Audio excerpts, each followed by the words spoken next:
The present accounting system applicable to most ministries and departments is essentially external to financial management functions, where the payments are made by the treasuries and accounts are compiled by the audit and accounts offices under the control of the controller and auditor general on the basis of initial and subsidiary accounts received by them from the treasuries staff. This system worked fairly well when government business was limited. Stop with the increase in the volume and variety of governmental outlays. The system has proved inadequate to the administration's stakes, and separation of accounts from audit had to be thought of. Stop. There are doubts in our minds which have been very valid, if I may say so, expressed by my friend who has studied the matter in greater details. Stop. Therefore, we submit that this is not a matter which should be hurried through. Stop. As the Honorable Speaker on the other side said just now, we are still in the dark and we are trying to make a study of the matter. Stop. He says maybe the management control will be good. Stop. But we must know about the task forces whose reports are not available. Stop. Para. I rise to support this bill brought forward by the government in regard to land ceiling in Delhi area. Stop, sir. As has been said by my colleagues from both sides of the house, and ceiling is one aspect of land management in the agricultural economy of this country. Stop.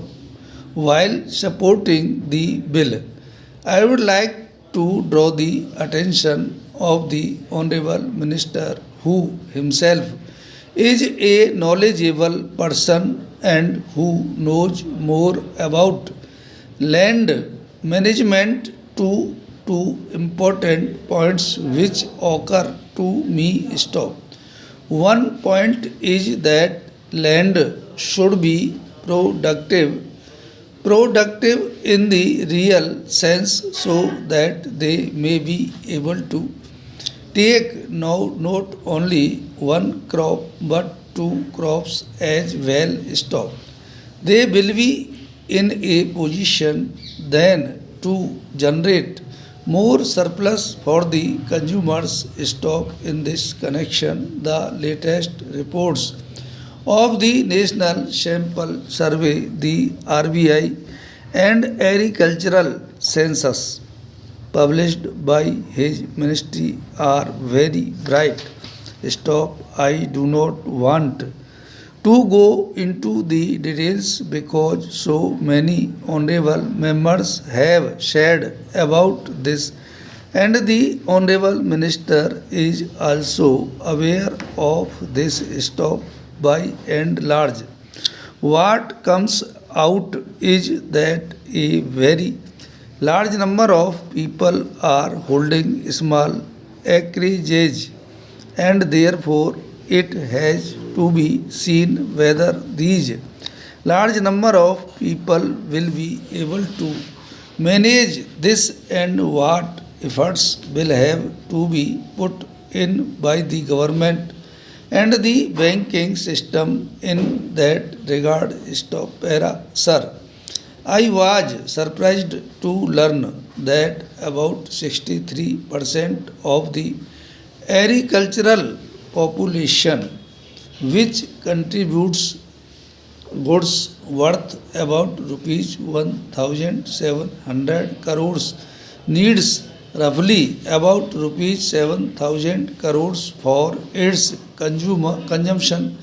requirements. Stop. Therefore, the rural indebtedness is increasing day by day. Stop. Similarly, it is seen from the agricultural census and the report of the National Sample Survey that the small farmers and the marginal farmers are being converted gradually into what are called agricultural laborers. Stop. Therefore, you cannot create industrial opportunities if there is this staggering conversion of marginal and sub-marginal farmers to agricultural or landless laborer. Stop. Therefore, it is necessary that the land which is going to be made available should be made productive, and this is the present need of the country. Stop. In this connection, I would like to draw the attention of the House Minister to a very illuminating research carried out by one lady scientist and which has been published very recently. Stop. Para. It is seen from there that the marketable surplus of the marginal farmers is directly linked to the rates to be given for their products.